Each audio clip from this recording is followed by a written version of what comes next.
So in today's video, I'm going to be showing you guys how to actually mine altcoins on your Bitaxe rigs. So I know this is strictly not really in the kind of ethos of Bitaxe mining, but I know a lot of people have been asking about how to actually mine certain other coins on your Bitaxe miners, or maybe even the Nerd QX, or if you have a Zyber 8, how to actually switch it.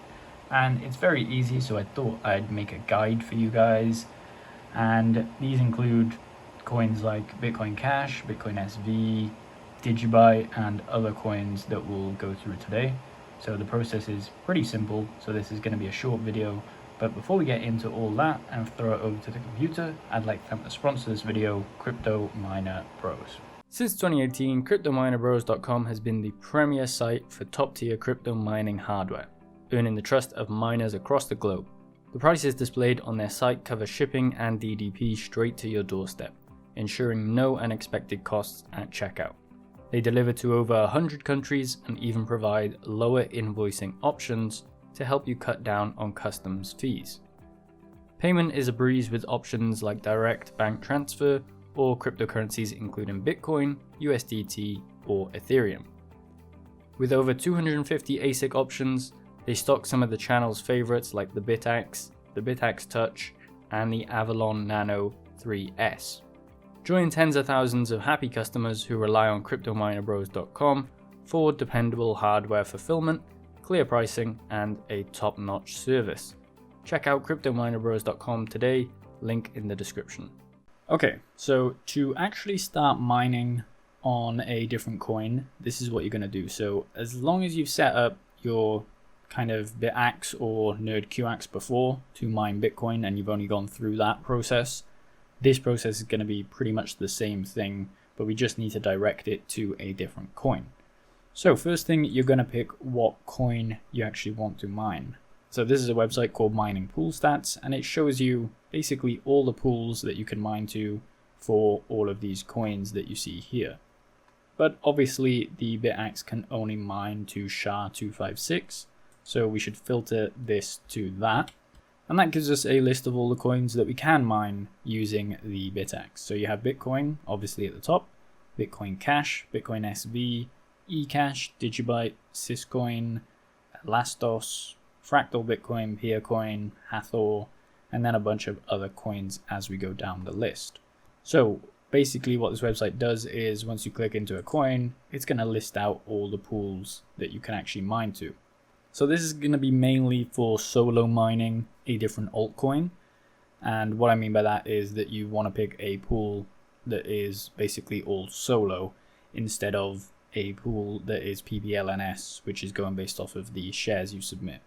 So when we go back here and we can see all the coins that we have right there, you basically want to select a coin that you want to mine.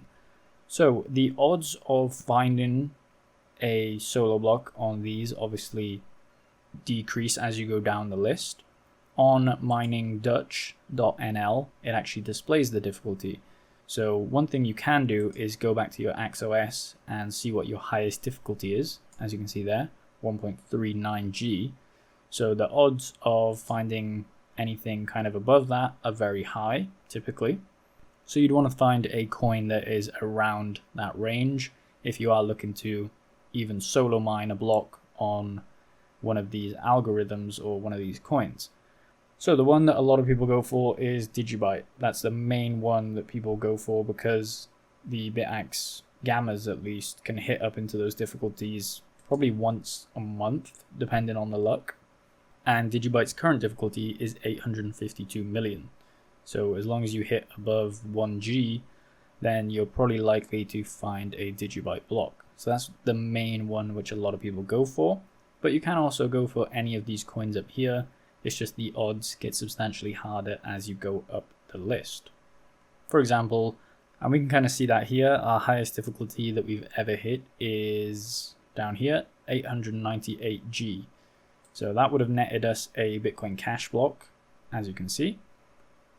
But as we go down the list, our second highest was 139G. So that would have only got us one that is in maybe Bitcoin SV.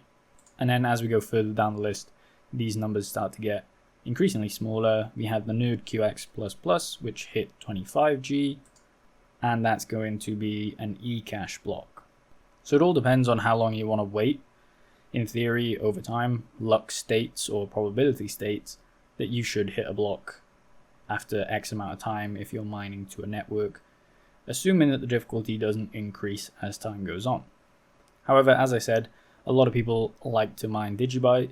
Some people are mining fractal Bitcoin. I've even seen a lot of people then kind of skip all of these and go straight to Bitcoin Cash. And then obviously if you are really solo mining, you would go to Bitcoin to start solo mining. So it's the exact same process as the setup for Bitcoin mining. First thing you want to do is head over to the pool settings right here. And we're currently mining to Parasite Pool, and that's a Bitcoin mining pool. And the first thing that you're going to need is an address for the actual coin that you're mining. For example, if we want to mine Bitcoin Cash, we need a Bitcoin Cash actual address to input into here. So I'm going to get one of those quickly. And once you have one of those addresses, we are just going to replace the Stratum user with our Bitcoin Cash address. So for whatever coin you're mining, you'll want your address for that coin. For example, if you are mining to eCash, you want to have a separate eCash address, or Digibyte, you want to have a separate Digibyte address. So that's what you're going to put into your Stratum user. The next selection is going to be your pool. So as I said, once you've found your coin that you want to mine, you're going to want to find a solo pool to actually mine to. Luckily, Bitcoin Cash has a lot of solo pools, and typically any Bitcoin pool that also solo mines Bitcoin will have probably a port that allows you to mine Bitcoin Cash, or typically other variations of SHA-256 coins. So I know that solohash.uk already has one, so we'll go with that there. If we click back here, you can see that they have a Bitcoin Solo, Bitcoin Cash pool, Bitcoin Cash Solo, Bitcoin 2 pool, and then Solo, and then a Digibyte pool and Digibyte Solo. So once you find your pool, you're going to want to get the pool stratum and the port. Normally, you can find it like sitting around the dashboard, but if you click into it here, it might show it somewhere. But I know on solo mining or solohash.co.uk, you just click get started. So then it lists out the Bitcoin. So configure your miner, Bitcoin, Bitcoin Cash, Digibyte, Bitcoin 2, right there. We are looking for Bitcoin Cash because that's the coin that we're going to mine. Now, when it comes to the AxeOS, the Stratum host, you only need the last part of it. So you don't need to include the Stratum plus TCP. So that's just going to be solo.solohash.co.uk. And that is for solo mining. So if you wanted the pool mining, you would go here and you would use the pool.solohash.co.uk. And then you want to pick one that is also a low difficulty. So low difficulty, if you don't know, means that you can submit lower difficulty shares, and then the pool will kind of interact and give you a thumbs up and a handshake to say that you have submitted these shares. It doesn't actually get you anything on solo mining, but on pool mining, it definitely does. So you want to use lower difficulty if you are pool mining with a Bitaxe. And that goes for all coins across the board that are SHA-256. And then next step, you want to grab your port. So 3337. Import that in there. Typically the passwords, if we go back here, are normally X. So maybe it'll say down here, you can enter your username custom difficulty option, so you can actually set the difficulty as the password. For example, if you want to set it at 1000, you would just put the password as 1000, and that sets your difficulty to be 1000. Typically I find if you just take that out and you just go and you click on X, that's just a filler password. Then you save all of this, so this is going to be that, and then you restart your device. First thing that I do is I will wait a little bit and then go to logs, because that will show you if you're actually connected to the pool on the other side. Instead of actually going to the pool and waiting for that to refresh, you can see it in the logs here. So we'll wait for that to actually refresh here. And you can see that we have already submitted a share. So if we stop scrolling here, ASIC result, version, mining method, mining submit, our difficulty is set to 1000 as a default, and we hit a difficulty of 1500. So that should have submitted a share to the pool, and hopefully on the pool side that shows us getting a share. So typically once you have submitted a share to the pool, we can paste our address into the address tracker. It should show stats, but currently there's some timing difference between the pool and what's showing on there, but it should show you how many shares you've submitted after maybe 5 to 10 minutes once it's all verified in the background. So that's how you start mining any altcoins that you want to. As I said, just quickly run through it. You go to mining pool stats and you find which coin you want to mine.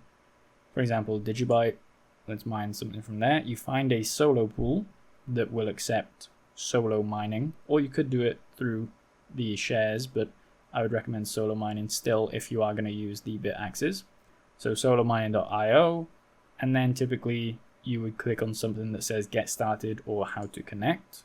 Right here you have the stratum that you should be using and the port that you're using. I do want to mention as well that if you are in different regions, it normally splits it out for you. So you can see that here: Europe, Canada, USA West, Australia, Singapore. So you just copy and paste these in and make sure you're at a low difficulty. Typically, a lot of them will also have custom difficulties, which you can see down here, and we've shown previously with solohash.co.uk. And then lastly, you want the address for the coin that you're mining. So you have to create a new wallet for whichever coin you want to mine, and then use that as your username. So it's the same process as Bitcoin, you're just using a different pool to do that. If you get stuck on any of these steps, please leave them in the comments below and I'll try to help you out as much as I can. If this video did help, make sure you like and subscribe for more content like this.